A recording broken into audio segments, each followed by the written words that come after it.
आज हम लोग करेंगे कोएफिशिएंट ऑफ रेस्टिट्यूशन। नाम सुना है पहले कभी? हाँ सर। नहीं सर। नहीं सर। नहीं सर। नहीं sir.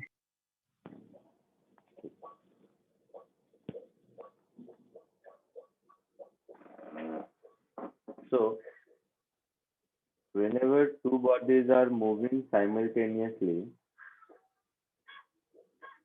and strike with each other, in that case, the coefficient of restitution is velocity of separation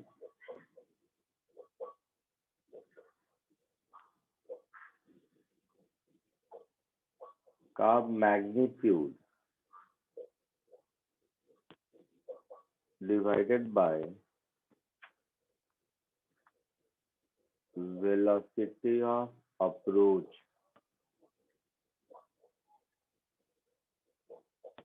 का magnitude.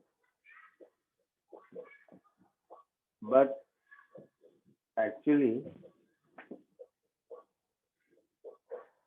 इसका डेफिनेशन है कि लास्ट क्लास में जो इम्पल्स हम लोगों ने पढ़ा था, दो ऑब्जेक्ट अगर एक दूसरे के साथ टकराया, in that case both of them are applying equal and opposite impulse on each other, isn't it? Yes sir. Yes sir. Yes sir. Now, if two bodies are colliding and they are in contact for a fraction of second or anything of this sort, in that case, whenever they separate, in that case, both of the objects will try to regain their original shape and size. जैसे ये दोनों हाथ अगर आपस में टकरा रहे हैं तो कॉमन सरफेस पर दोनों में कुछ ना कुछ डिफॉर्मेशन मोमेंटरीली हो रहा है. Yes sir. Yes sir. And if afterwards they able to restore their original shape, then only they will part away. जैसे बस चल रही है या रुकी हुई है, तुम एक च्युइंगम चबा के फेंक दो तो वो चिपक जाएगा. चिपक जाएगा मीन्स जब वो उससे टकराया और उसके शेप साइज में जो डिफॉर्मेशन हुआ वो वापस रीगेन नहीं कर पाया. Yes sir. Yes sir. Separate out नहीं हुआ, Yes sir. है ना. तो वो रीगेन कैसे होता है? तो दोनों ऑब्जेक्ट एक दूसरे पर इम्पल्स एक्सर्ट करता है. तो ये जो इसका डेफिनेशन है ये तो काम वाला डेफिनेशन है, बट एक्चुअल डेफिनेशन ई का होगा impulse of reformation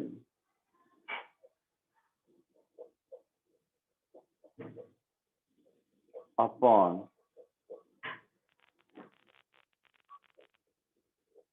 impulse of deformation.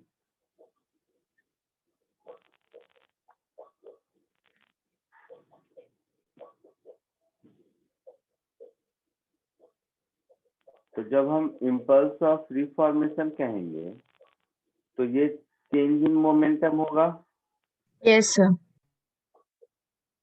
It means mass into change in momentum का मतलब है, जस्ट आपको समझाने के लिए सिंगल बॉडी डायग्राम में बताता हूँ. ये एक वॉल है, ऑब्जेक्ट है, ये कोई बॉडी आया यू स्पीड से, इसको टकराया और फिर वापस गया वी स्पीड से, या अदर वे राउंड ऐसा भी कह सकते हैं. ये तो मैंने एक बॉडी का एग्जांपल दे दिया.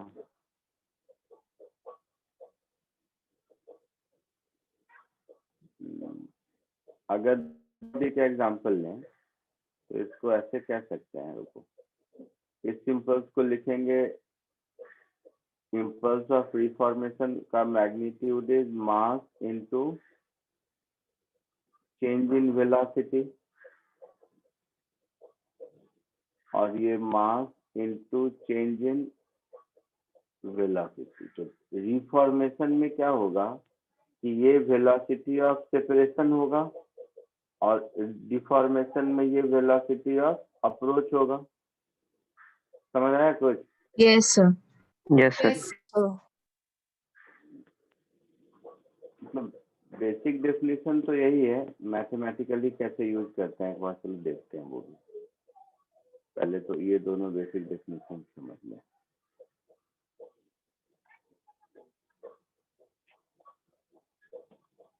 मेरे कहने का मतलब ये था कि मान लो ये एक ऑब्जेक्ट है, ये एक दूसरा ऑब्जेक्ट है, ये इधर जा रहा है u1 स्पीड से, ये इधर जा रहा है u2 स्पीड से। डेफिनेटली अगर u1 u2 से ज्यादा होगा तभी दोनों टकराएंगे। Yes, Yes, sir. sir. तो इस केस में वेलोसिटी ऑफ अप्रोच क्या दिख रहा है? U1. u1 माइनस u2 दिख रहा है। Yes, sir. Sir, yes, sir. हाँ सर। इसके बाद क्या हुआ? दोनों एक दूसरे से टकराए।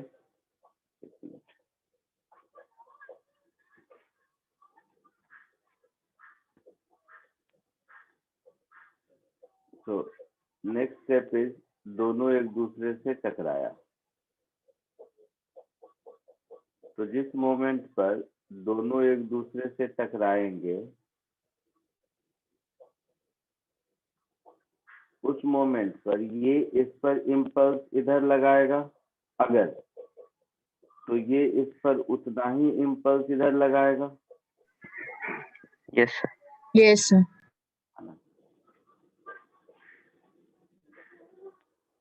तो इसके बाद ये वाला ऑब्जेक्ट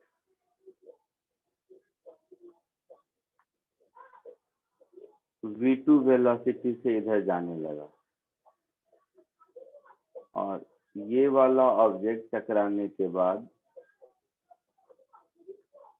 v1 वेलोसिटी से इधर जाने लगा।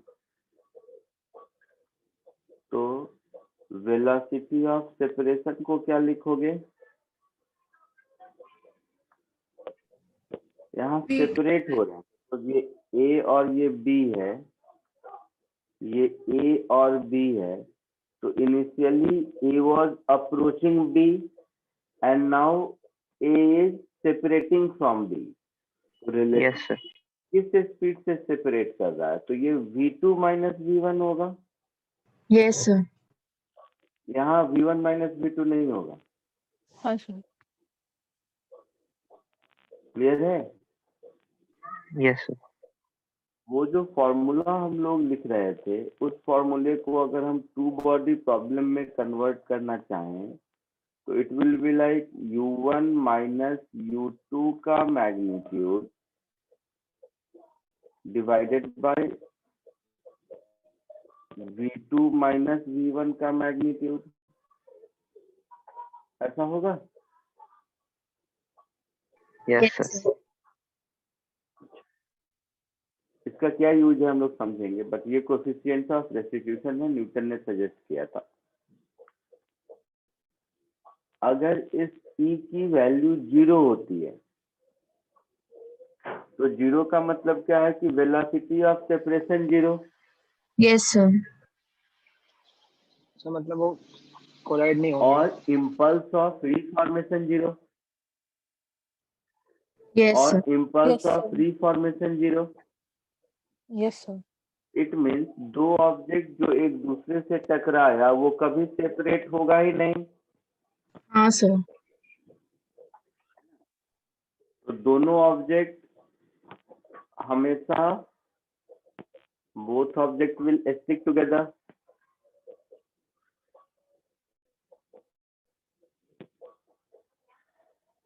होगा ऐसा? Yes, sir. इसको हम लोग कहते हैं परफेक्टली इनइलास्टिक कोलिजन।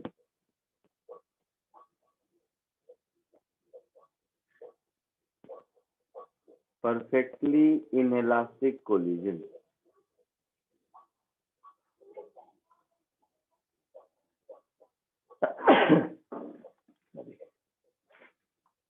अगर E की वैल्यू 1 से छोटी या 1 है, पहले देख लेते हैं। ई की वैल्यू अगर 1 है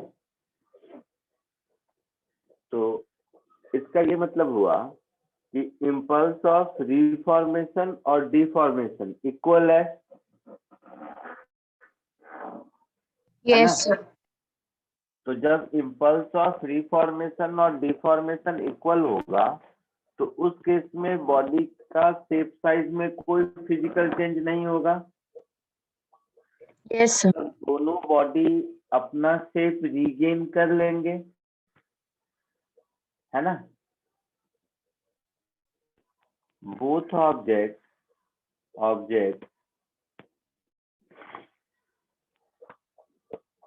will regain their original shape।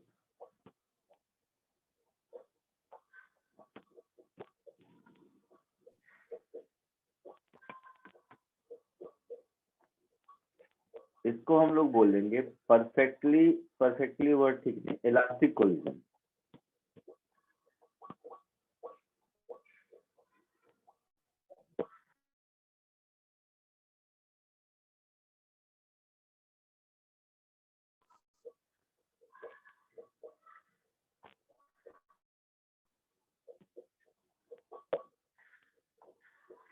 तो इसको हम लोग बोलेंगे इलास्टिक कोलिजन,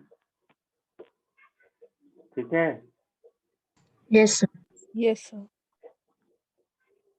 आवाज आ रही है? Yes, sir.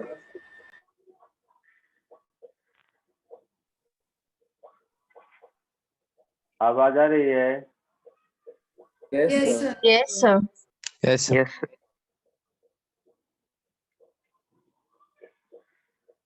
नहीं, आवाज आ रही है? आ रही है सर। हाँ सर।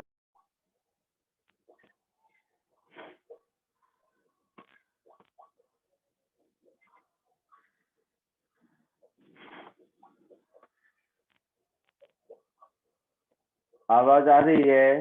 Yes sir. हाँ सर, आ रही है सर। मुझे कुछ सुनाई नहीं दे रहा है।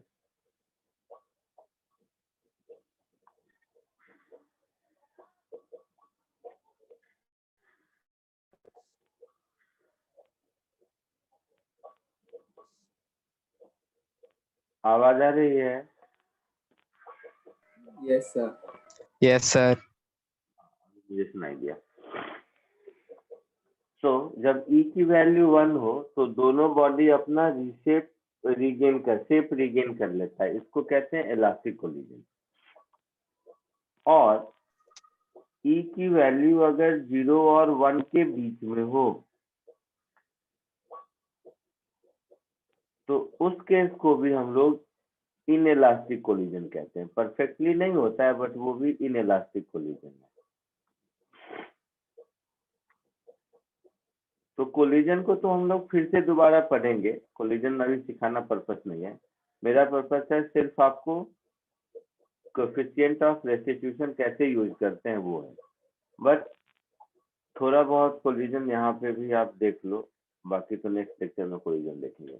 इस बात का प्रैक्टिकल मीनिंग क्या है? जैसे एक प्लास्टिक के बॉल को ऊपर से नीचे गिराओ, नीचे गिरने के बाद अगर वो फूट जाता है तो देखोगे वापस रिबाउंड होके उसी हाइट तक नहीं आ पाता है, ऐसा? Yes, sir. Yes, Yes, sir. sir. लेकिन अगर नहीं फूटा तो वापस उस हाइट तक आ जाएगा। तो या प्लास्टिक का या टेनिस वाला बॉल है तो होता क्या, जब जमीन से टकराता है तो उसका शेप चेंज होता है, पिचकता है, फिर वापस में अपना शेप रीगेन कर लेता है। और रीगेन कर लिया तो जो एनर्जी उसको पोटेंशियल एनर्जी डबल कैसा समझ लो, इलास्टिक पोटेंशियल एनर्जी में कन्वर्ट हुई, उतनी ही सेम काइनेटिक में मिल गई तो वापस वहीं तक पहुंच गया।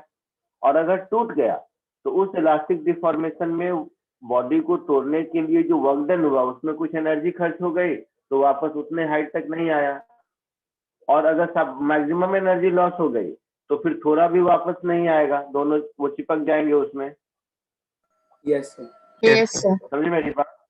हाँ तो ये sir. जो 3 डिफरेंट स्टेज है, एक स्टेज को कहते हैं इलास्टिक कोलिजन, दूसरे एक्सट्रीम को कहते हैं inelastic collision and perfectly inelastic collision, and in between उसको इनइलास्टिक कोलिजन कहते हैं।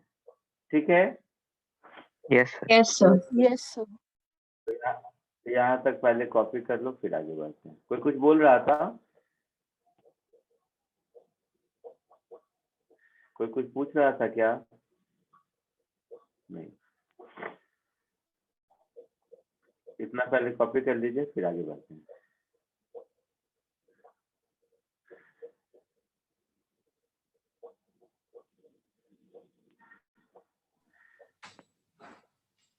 सर वहाँ पे जो E है वो V2 minus V1 upon U1 minus U2 आएगा ना? Yes, sir. वो उल्टा है न्यूमरेटर हाँ में। सर उल्टा किया। ओ अच्छा अच्छा, मैंने ऊपर नीचे कर दिया। हाँ ठीक कर लो इसको, अभी कर देता हूँ।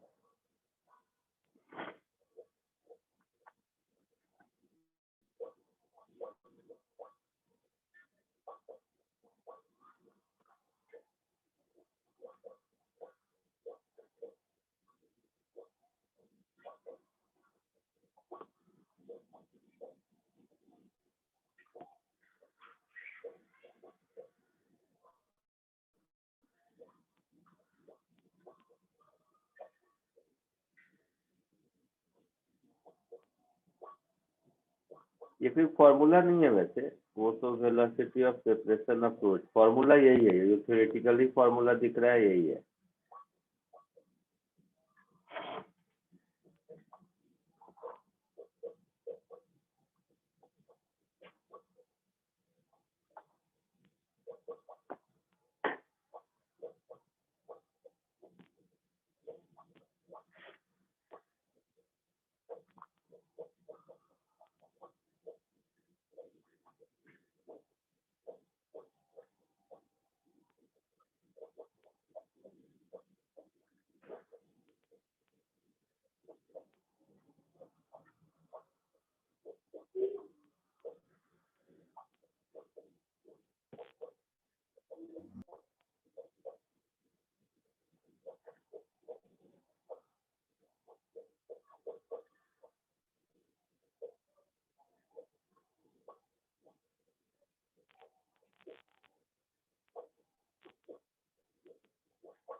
Done, sir.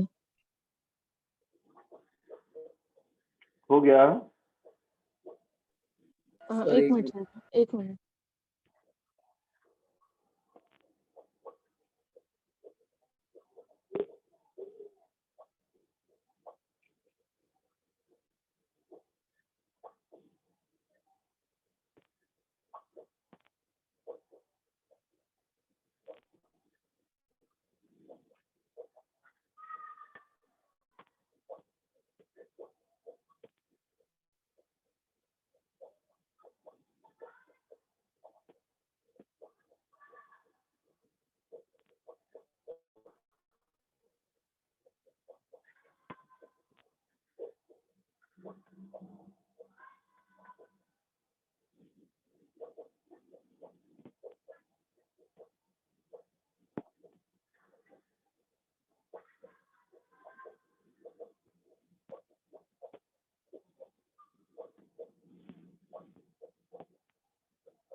हो गया?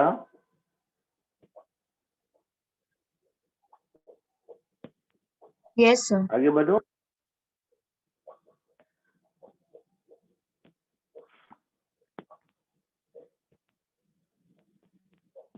ठीक है।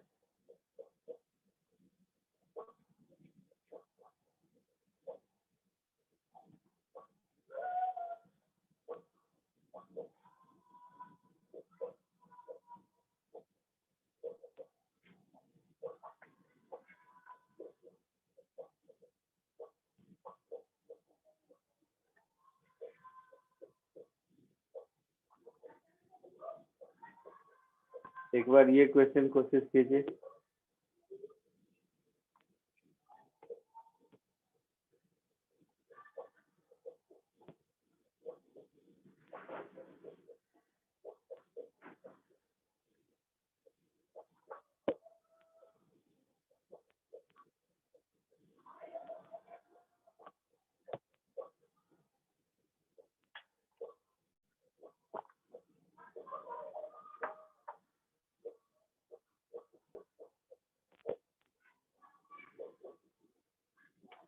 बोलो।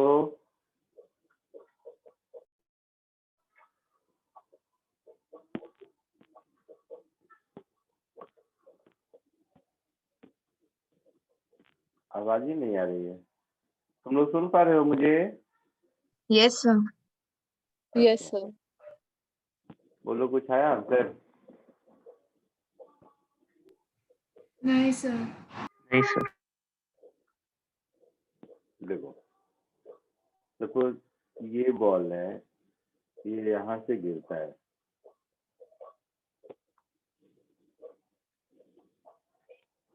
तो यहाँ पर स्ट्राइक करेगा कुछ वेलोसिटी से, लेट इट बी v, तो इसको वापस कितना मिलेगा? ev, ऐसा बोला है क्वेश्चन में। Yes, sir. Yes sir. फिर ये ऊपर जाएगा, ऊपर जाकर नीचे आएगा, फिर स्ट्राइक करेगा इधर, और अब जब ऊपर जाएगा तो इसको वेलोसिटी मिलेगी e²v। Yes, sir. Yes sir. तो यही कहानी चलती रहेगी ना? Yes, sir. Yes sir. समझ रहे हो? Yes, sir. पूछा है आपसे, find the time taken by the ball to stop rebounding. यहाँ तक कोई दिक्कत किसी को? नहीं sir. No, sir. Oh sir. और ये हाइट h दे रखा है,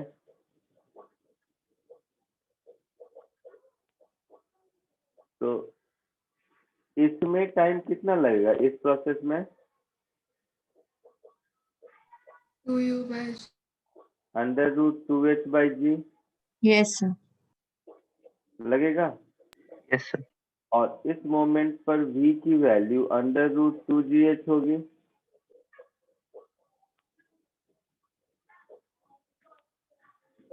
बोलो। Yes yes sir. सर। इस प्रोसेस में टाइम कितना लगेगा? 2u/g, that is 2ev/g।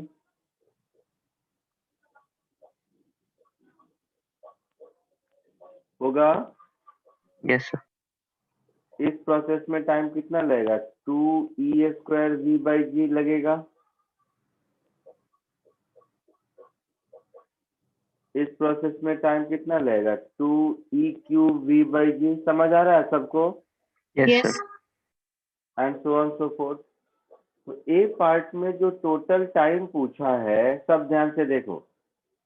A part में जो टोटल टाइम पूछा है वो यही t plus t1 plus t2 plus t3 so on so fourth, यही इनफाइनाइट टर्म का समेशन होगा। Yes, sir. Yes sir. अच्छा, तो t को हम लोग लिख सकते हैं √2h/g।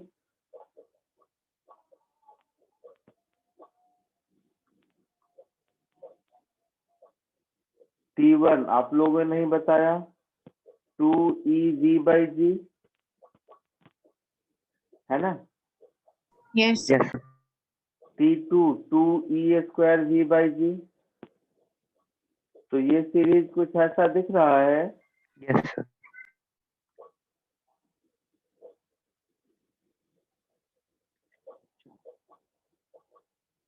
v को h के टर्म में लिख दोगे तो ये हो गया √2h/g plus 2e/g and v is √2gh।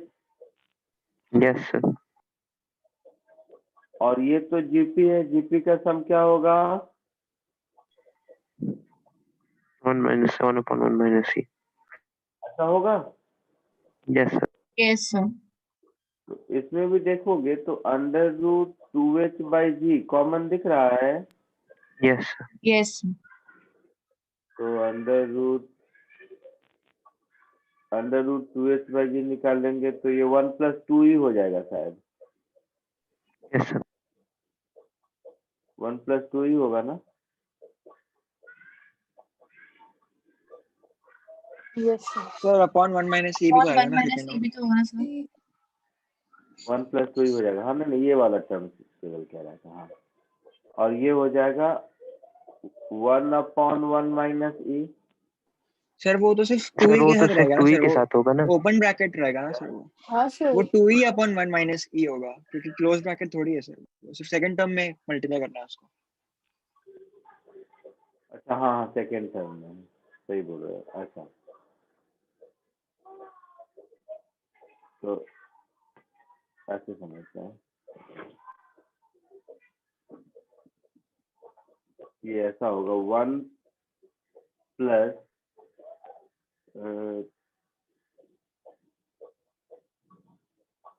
2e upon 1 minus ई, ठीक है। तो ये मेरा हो जाएगा अंडर रूट 2h/g और एलसीएम ले लोगे तो 1 + e अपॉन 1 माइनस ई होगा।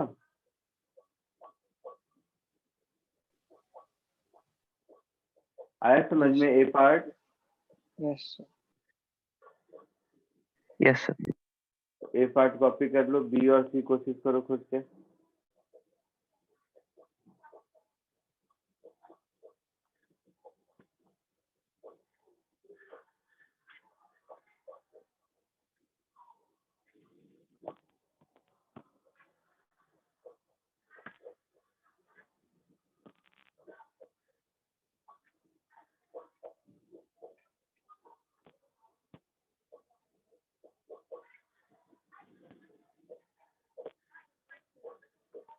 सेकेंड आया?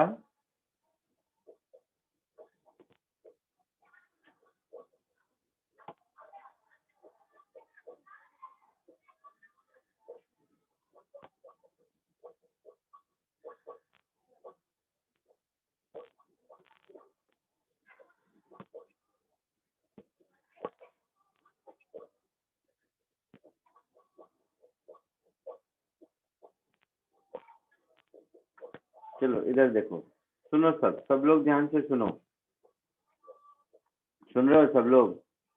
Yes, sir. Yes, sir. हाँ सर। तो पूछा है find total change in momentum in this time. तो दो तरीका है, या तो हम properly her bar change in momentum को ऐड करके करें और नहीं तो ओरली भी बता सकते हैं। तो दोनों मेथड से देख लो।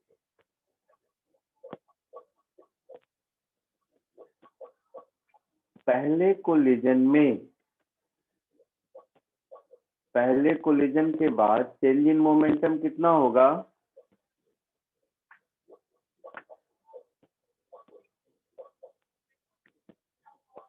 टू वी जे कैप होगा ऐसा?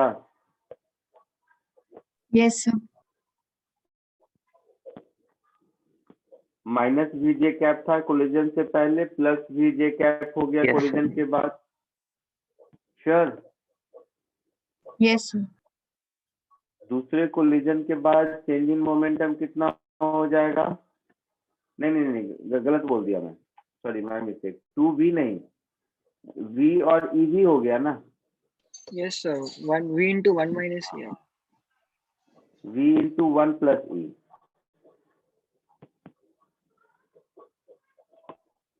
v into 1 plus e ऐसा होगा। माइनस भी पहले था और प्लस ई भी बाद में हो गया, तो change final minus initial. Yes, sir. Sure? Yes. Second time में यही v की जगह मैं ई भी लिख दूं।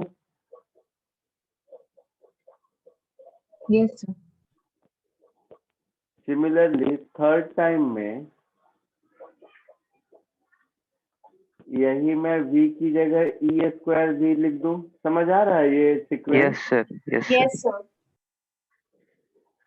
तो इस सीक्वेंस में इनफाइनाइट टर्म्स होंगे,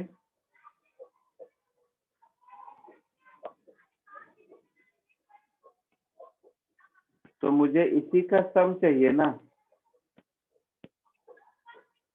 तो टोटल चेंज इन मोमेंटम इसका सम होगा। तो v into 1 plus e common, it's like 1 plus e square, यही मतलब हुआ ना। Yes, sir.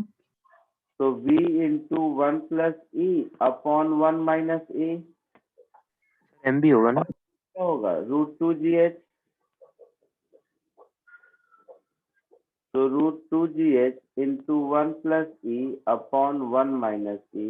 अच्छा, सब में मास भी होगा, तुम लोग भी भूल गए, मैं भी भूल गया। मोमेंटम में सब में मास भी होगा। Yes, sir. तो m into √2gh 1 plus e upon 1 minus e, ये आंसर हो जाएगा। क्लियर है सबको? Yes, Yes, sir. Clear. अगर मैं इसको थोड़ा सा शॉर्टकट बोलो, सेकेंड मेथड देखो, तो ऐसे अगर मैं कहूँ तो चेंज इन मोमेंटम क्या होता है? फोर्स इम्पल्स के बराबर फोर्स मल्टीप्लाइड बाय टाइम होता है ना। Yes. yes, sir. तो इस पूरे प्रोसेस में फोर्स तो mg लग रहा है, Yes, और sir. टाइम मैंने पहले निकाल रखा है ऊपर में ए पार्ट में। तो यही हमारा आंसर होगा। m g की जगह under root I mean mg time की जगह ये वाला expression, that is under root 2h by g, और ऊपर आ गया था 1 plus e upon 1 minus e. इस g को अंदर ले आओ, तो m under root 2gh 1 plus e upon 1 minus e, same answer आएगा। Yes, sir. ये नहीं समझा मुझे सेकंड मेथड। सॉरी, सर मुझे सेकंड मेथड नहीं समझा। Change in momentum is impulse, है ना। Yes sir. Impulse is force into time, yes sir. और इस पूरे प्रोसेस में फोर्स तो एक ही है, ग्रेविटी का mg। Yes sir. mg into time impulse के बराबर होगा, और वही चेंज इन मोमेंटम के बराबर भी होगा। Okay sir. और सी पार्ट में बोला है फाइंड द एवरेज फोर्स, तो change in momentum upon time करेंगे तो mg आंसर हो जाएगा सी का। Yes, sir. Yes, sir. तो ए और बी को डिवाइड करके भी वो आंसर बता सकते हैं, अदरवाइज कॉमन सेंस से भी बता सकते हैं, वो mg के बराबर ही होगा।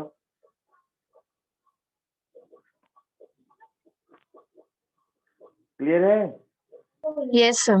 Yes, sir. आगे बढ़ूं?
Done sir.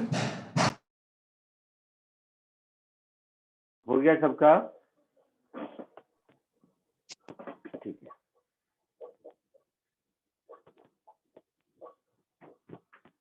अब देखो, एक टर्म होता है लाइन ऑफ मोशन और एक टर्म होता है लाइन ऑफ इम्पैक्ट। तो जरा इन दोनों को समझते हैं।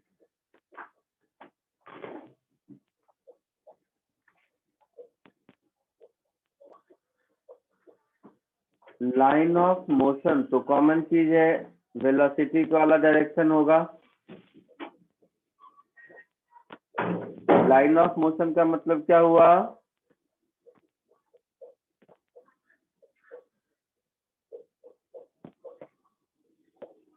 Direction of velocity. ये तो कॉमन सेंस है ना? Yes. बोलो।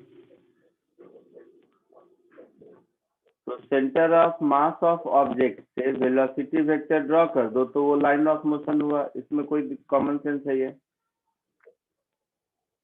एक दूसरा होता है लाइन ऑफ इम्पैक्ट।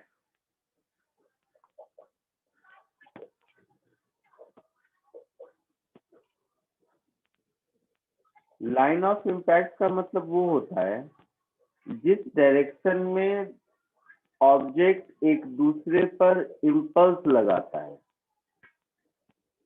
जिस डायरेक्शन में ऑब्जेक्ट एक दूसरे पर इम्पल्स लगाता है। जैसे अगर स्ट्रेट लाइन में है फिर तो कोई दिक्कत नहीं है, line of motion line of impact same होगा। समझ रहे हो? Yes, sir. सपोज दोनों एग्जांपल बता देता हूँ। ये एक ऑब्जेक्ट है और ये एक ऑब्जेक्ट है। तो इस केस में ये इसका सेंटर, ये इसका सेंटर, दोनों इसी डायरेक्शन में जा रहे थे मान लो पहले भी। तो यही वेलोसिटी भी इधर है दोनों की। तो इस केस में तो लाइन ऑफ इम्पैक्ट भी यही है, लाइन ऑफ मोशन भी यही है। कोई दिक्कत किसी को? No, sir. No, sir. Line of impact और लाइन ऑफ मोशन सेम है। तो ये तो सिंपलेस्ट ऑफ इट्स काइंड। ऐसे समझते हैं, यही अगर मान लो जैसे कैरम खेलते हो तो सपोज ये एक ऑब्जेक्ट है और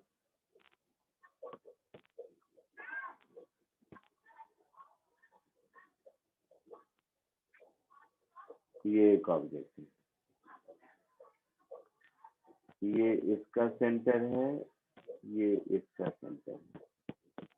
तो ये जो लाइन जॉइनिंग है इन दोनों का,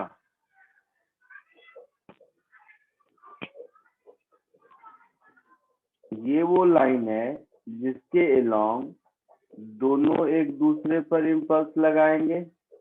ये इस पर Yes. इधर लगाएगा Yes, sir. और ये इस पर इधर लगाएगा। बट ये हो सकता है कि ये कहीं इधर जा रहा था और ये कहीं इधर जा रहा था। समझ रहे हो? तो ये जो ऑब्जेक्ट ए है उसका ये लाइन ऑफ मोशन है। ये जो हाँ, sir. ऑब्जेक्ट बी है उसका ये लाइन ऑफ मोशन है ना? बट ये जो रेड वाली लाइन है ये लाइन ऑफ इम्पैक्ट है।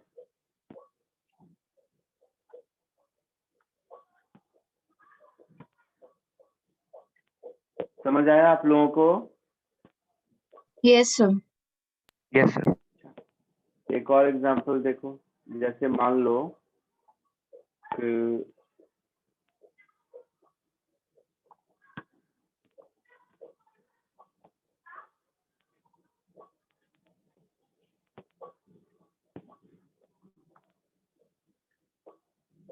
ये कोई इंक्लाइन प्लेन है, फिक्स्ड है, मूविंग है, उससे मुझे मतलब ऐसे है नहीं।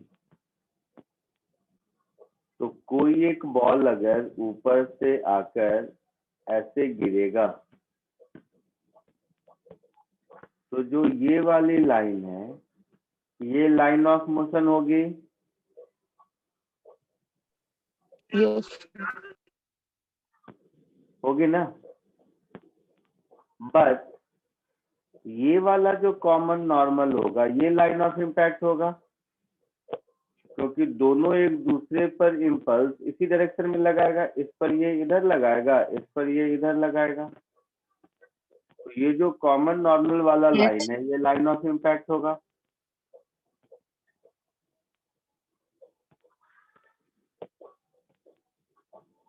कोई दिक्कत किसी को ये तीनों एग्जांपल में?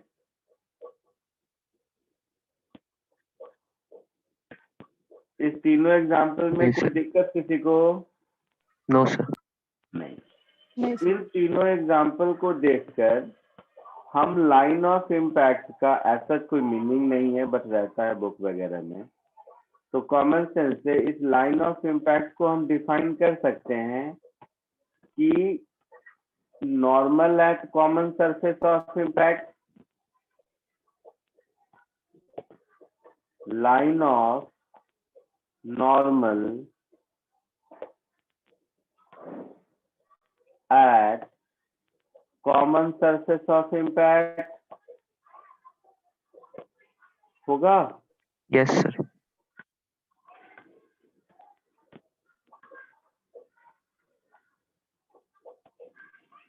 तो इसको हम लोग लाइन ऑफ इम्पैक्ट कहते हैं। जरा जल्दी से कॉपी कर लो, फिर समझ आएगा कि ये अभी मैं क्यों बता रहा हूँ। थोड़ा सा भी सीखेंगे, बस इसको कॉपी कर लो पहले।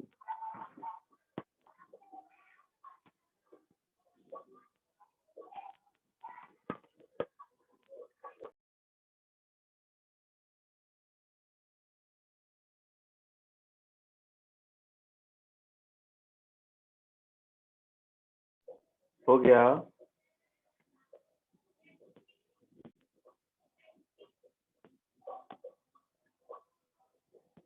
Yes, sir. Done. आगे बढ़ो। Yes sir. अब देखो, इम्पल्स जिस डायरेक्शन में लगेगा,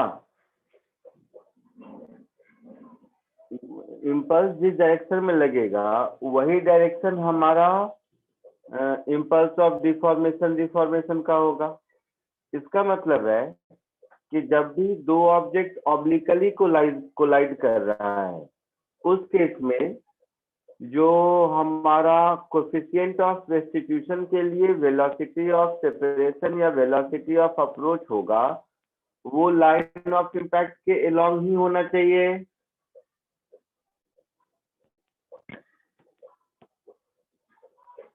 Yes, sir.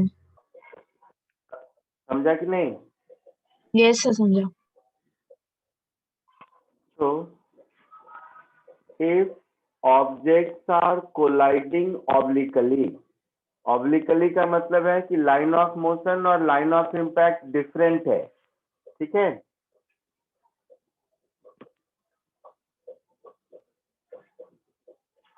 So if objects are colliding obliquely,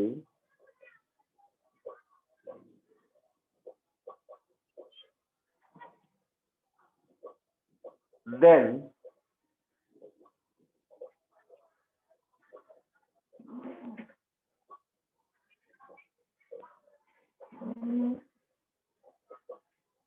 velocity of separation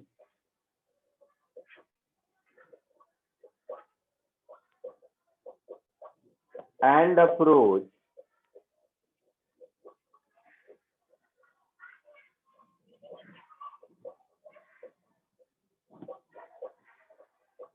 should be taken along line of impact।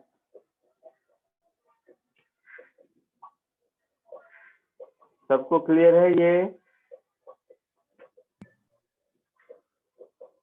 Yes, sir. Yes, sir. पक्का? तो इसको कॉपी Yes. कर लो, और इसके एग्जाम्पल के लिए अभी 3-4 क्वेश्चन करेंगे हम लोग।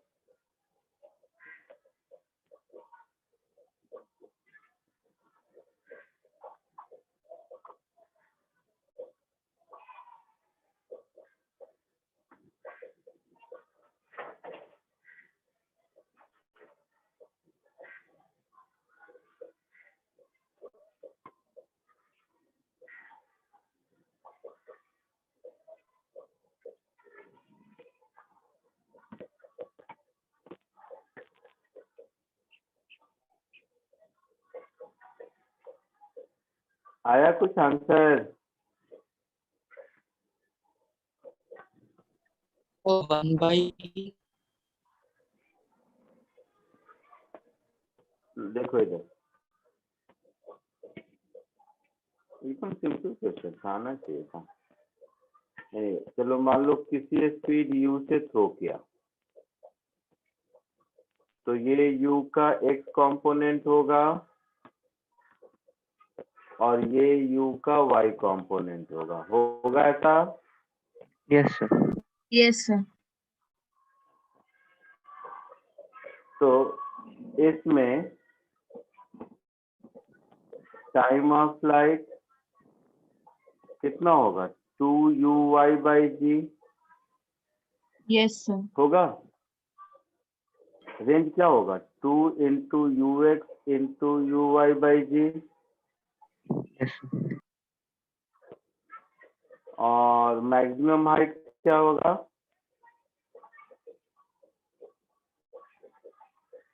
मैक्सिमम हाइट क्या होगा?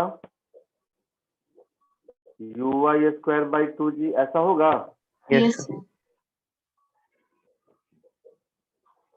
अब इसके काउंटर पार्ट में देखो,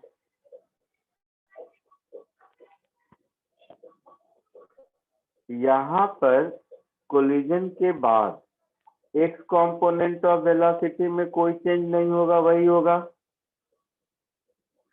Yes, sir. Yes, Yes, sir. sir. पर यहाँ पर जब हिट करेगा तो uy कंपोनेंट इधर होगा और जो इसको वापस मिलेगा वो e into uy होगा।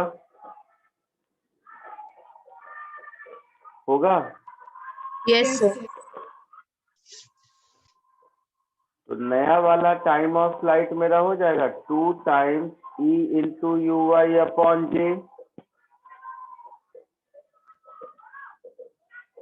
नया वाला रेंज हो जाएगा 2 times ux into euy/g। समझ रहे हो कि नहीं? Yes, sir. Yes, sir. Yes, sir. और नई वाली हाइट क्या हो जाएगी? e times uy का होल स्क्वायर अपॉन 2g, है ना? Yes, time sir. Of flight, range और हाइट, इसी का रेशियो पूछा है ना। तो टाइम ऑफ फ्लाइट इसका रेशियो दिख रहा है 1/e होगा, यस सर है ना? Yes, sir. रेंज का रेशियो भी 1/e होगा और हाइट का रेशियो 1/e² होगा। कॉमन सेंस है। Yes, sir. है समझ में? Yes, sir. समझा। तो ये जो सिखाया था अभी मैंने कि coefficient of restitution line of impact के लॉन्ग लेते हैं, मतलब लाइन ऑफ इम्पैक्ट ये वाला लाइन है, तो इस डायरेक्शन में u हो गया वेलोसिटी ऑफ अप्रोच और ये वाला हो गया वेलोसिटी ऑफ सेपरेशन, है ना? Yes, sir. Yes, sir. समझ आया सबको? हाँ सर समझा। पक्का? Yes, sir. आगे बढ़ूं? Yes, sir. Yes, sir.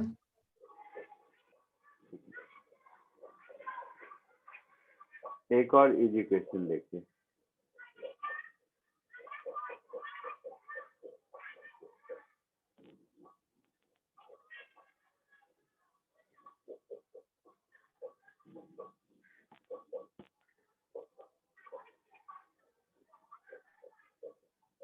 एक ये क्वेश्चन कोशिश करो।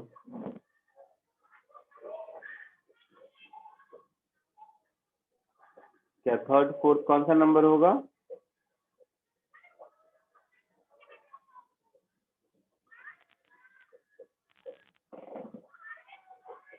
कोशिश करो।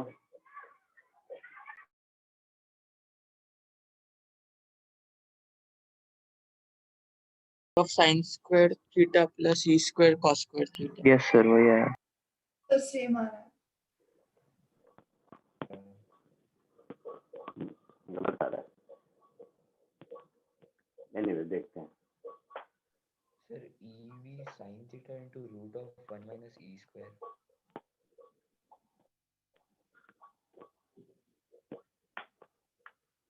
और कोई बोलो कुछ।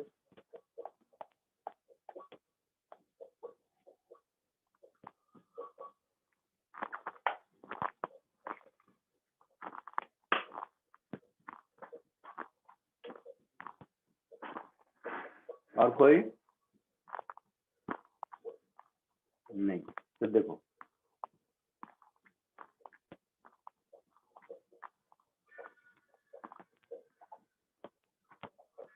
ये फ्लोर है। इस फ्लोर पर एक ऑब्जेक्ट यहाँ आया और हिट किया, तो ये इनिशियल वेलोसिटी है, speed v at an angle theta with normal, मतलब ये एंगल थीटा है। तो यहाँ से रिफ्लेक्ट होकर रिबाउंड होकर जब जाएगा तो कहीं इधर जाएगा, Yes. तो let it be v dash. ये एंगल कितना है? अच्छा, यही ढूंढना है मुझे, तो लेट इट बी अल्फा। और कोफिशिएंट ऑफ रेस्टिट्यूशन ई है, ऐसा बोला हुआ है। तो देखो, इसकी वेलोसिटी का ये वाला कंपोनेंट और ये वाला कंपोनेंट, ये एंगल थीटा है तो ये भी थीटा होगा, तो ये v cos थीटा होगा और ये v sin थीटा होगा, हाँ या ना? Yes, Yes, sir. sir. उसी तरह ये हो जाएगा v डैश sin अल्फा और ये हो जाएगा v डैश cos अल्फा। हो जाएगा। कोफिशिएंट ऑफ रेस्टिट्यूशन अगर e है तो velocity of separation upon velocity of approach e होगा। Yes, sir. तो यहाँ पर वेलोसिटी ऑफ सेपरेशन कितना है बेटा?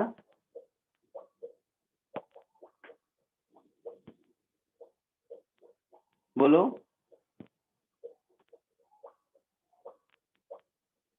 लाइन ऑफ इम्पैक्ट तो ये कॉमन नॉर्मल होगा ना, Yes, sir. तो वेलोसिटी ऑफ सेपरेशन कितना है? V dash cos alpha. cos alpha. Yes, sir. और velocity of approach V cos theta. v cos theta. तो एक रिलेशन मुझे यहाँ से मिला कि v dash cos alpha is e times v cos theta. अभी हमारे पास दो अननोन है, एक v डैश और एक अल्फा, तो एक और इक्वेशन चाहिए। Yes, sir. Yes. तो यहाँ पर दिमाग लगाना ये है कि जो भी इम्पल्स लगेगा वो तो लाइन ऑफ इम्पैक्ट के अलॉन्ग लगेगा, Yes, sir. Yes, sir. मतलब जो भी चेंज इन मोमेंटम होगा वो लाइन ऑफ इम्पैक्ट के अलॉन्ग होगा। हॉरिजॉन्टल डायरेक्शन में कोई मोमेंटम चेंज नहीं होना चाहिए, नहीं सर। Yes, sir. है ना? हाँ तो सर। एज अ थ्योरी ये याद रख लो कि there should not be any change in momentum, there should not be any change in momentum. ये एक लाइन का कॉन्सेप्ट है, बट बहुत क्वेश्चन में ये लाइफ सेविंग होगा। Any change in momentum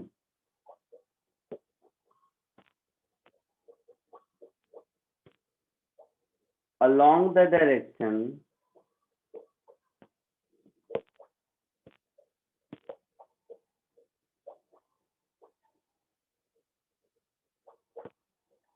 perpendicular to line of impact, ये हमेशा ऐसा रहेगा।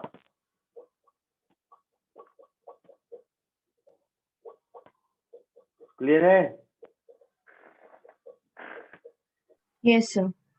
अच्छा, तो उसके हिसाब से फिर तो मेरा v sin थीटा और v dash sin alpha equal होना चाहिए।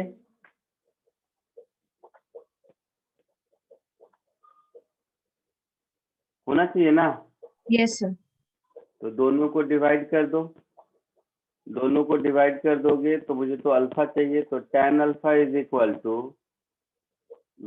v sin theta upon EV cos theta, ऐसा कुछ, that is tan theta upon E. So finally alpha is tan inverse tan theta upon E. ये हमारा answer होगा। समझ रहे हो कुछ कि नहीं? समझा सर। यस सर, समझा। देखो SC वर्मा के बुक में इस तरह के क्वेश्चंस नहीं मिलेंगे, बुकलेट में भी थोड़े कम मिलेंगे, लेकिन ये सब जो मैं क्लास में करा रहा हूँ, ये सब अगर थ्रू रहोगे तो बुकलेट और SC भी सॉल्व करने में मजा आएगा। उसके क्वेश्चन का लेवल ऑफ डिफिकल्टी थोड़ा ठीक ठाक लगेगा। आगे बढ़े? सर एक Yes. मिनट।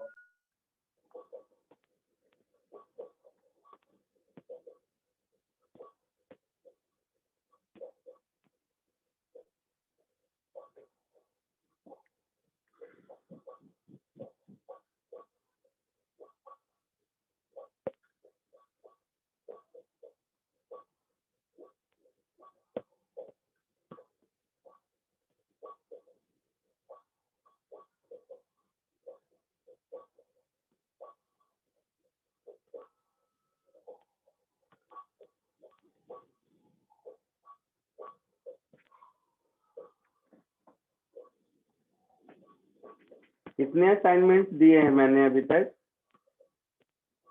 सब तीसरा देना भूल गए, तो 2 ही दिया। अच्छा 2 दिया है ना। तो momentum conservation, impulse, coefficient of substitution, ठीक। 2 असाइनमेंट और दे देता हूँ आज, अभी फॉरवर्ड कर देता हूँ लोगों को, नहीं तो भूल जाऊंगा मैं। Done sir. Done sir. हो गया?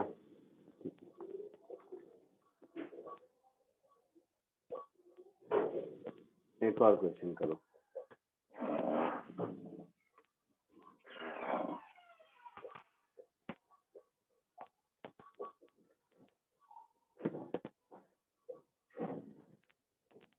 ये कोशिश कीजिए, दिख रहा है सबको? Yes sir. कोशिश करो।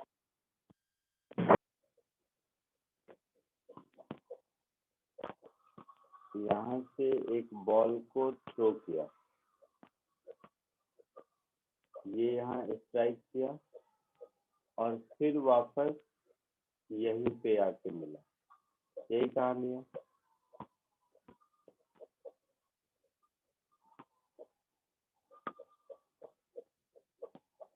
ऐसे भी करना तो फिर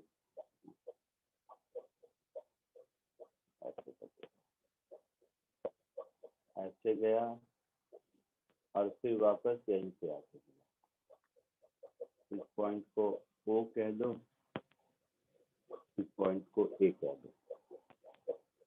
तो इसकी इनिशियल वेलोसिटी u और एंगल मान लो अल्फा। तो यहाँ पर इसकी वेलोसिटी का y component u sin alpha होगा Yes sir. और Yes, sir. एक कंपोनेंट u cos अल्फा होगा। तो कोलिजन के बाद एक कंपोनेंट वाला वेलोसिटी इसको वापस मिलेगा Yes sir. Time eu cos alpha. Yes. y component वाला वेलोसिटी तो अनचेंज रहेगा ना, ये बात समझ रहे हो? Yes sir. But u sin alpha नहीं, उस मोमेंट पर जो uy होगा, उस मोमेंट पर जो uy होगा वो उसको वो चेंज नहीं होगा। Yes sir. और ये डिस्टेंस यहाँ से यहाँ का a है।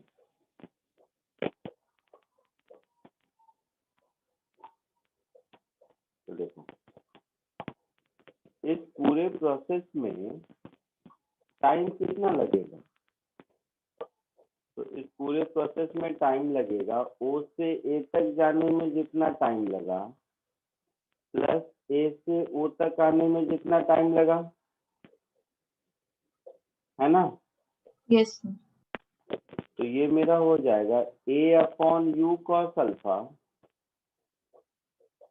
Plus a upon e u cos alpha, that is a upon cos alpha common, u cos alpha common, 1 plus 1 by e. ऐसा होगा? Yes, sir. अब देखोगे अगर इस पूरे प्रोसेस में y कंपोनेंट ऑफ वेलोसिटी में कोई चेंज नहीं हुआ है, तो ये टाइम एक्चुअल प्रोजेक्टाइल के टाइम ऑफ फ्लाइट के बराबर होना चाहिए।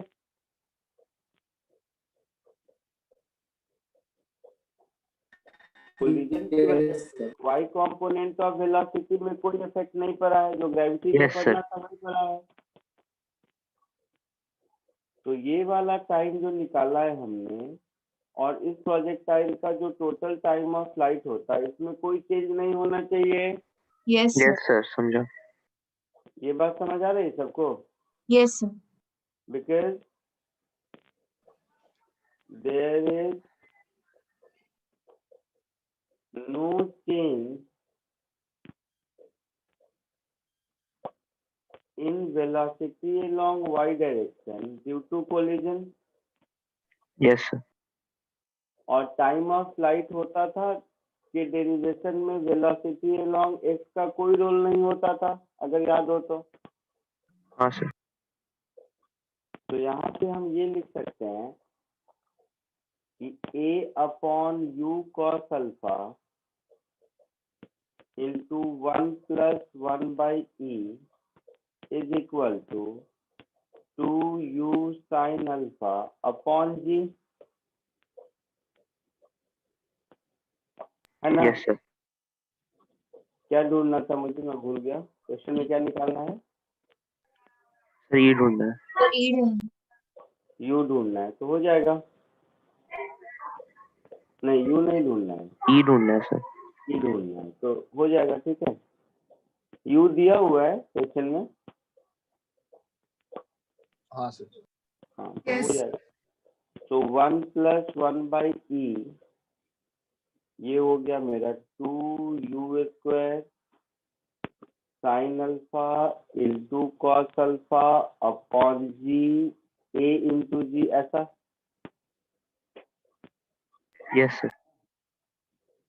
So 1 by e is u square sin 2 alpha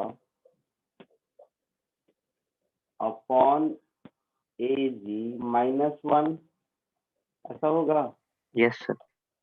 So e is finally ag upon u square sin 2 alpha minus ag, ऐसा कुछ आंसर होगा शायद। Yes, sir. हाँ सर। ऐसा समझ सबको? Yes, sir. कॉपी कर लीजिए।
Done sir. हो गया? सबका Yes, हो sir. गया? Yes, sir. ठीक।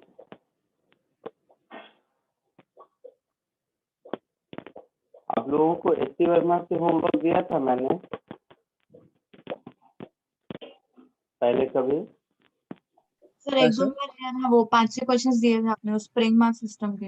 हाँ सर। सर फर्स्ट 30 हो रखा है और फिर बाकी के हो गए हैं। हाँ सर। क्या हुआ क्या हुआ? फर्स्ट 30 हुए हैं और फिर आगे के 3-4 हुए हैं बस।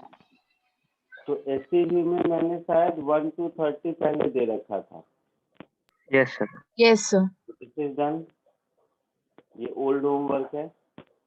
फिर मैंने एसटी वर्मा से वो स्प्रिंग वाले 4-5 क्वेश्चन दिए होंगे।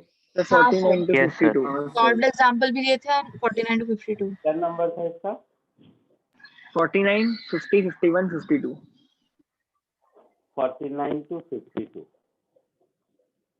अब आप लोग, ये ओल्ड होमवर्क है जो हो चुका है हम लोगों का।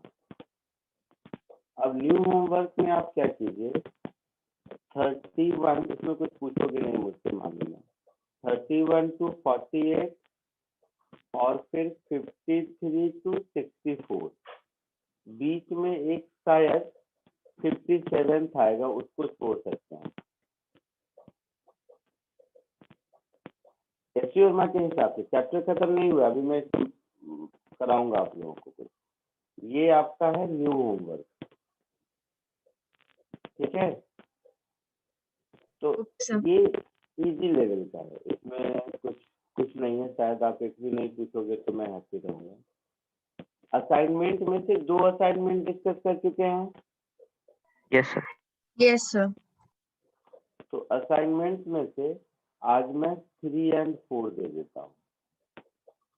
ये भी आपका न्यू होमवर्क है, चलेगा सर। ठीक है? कल Yes, तुम लोग Yes, sir. रहेगी ना शायद, तो कुछ करो बैठ के काम, ठीक है? चलिए आज के लिए इतना ही, नेक्स्ट लेक्चर में मिलते हैं। Thank you sir. Thank you, sir. Bye, sir. Thank you, sir. sir. Bye, sir. Thank you, sir. Bye, sir.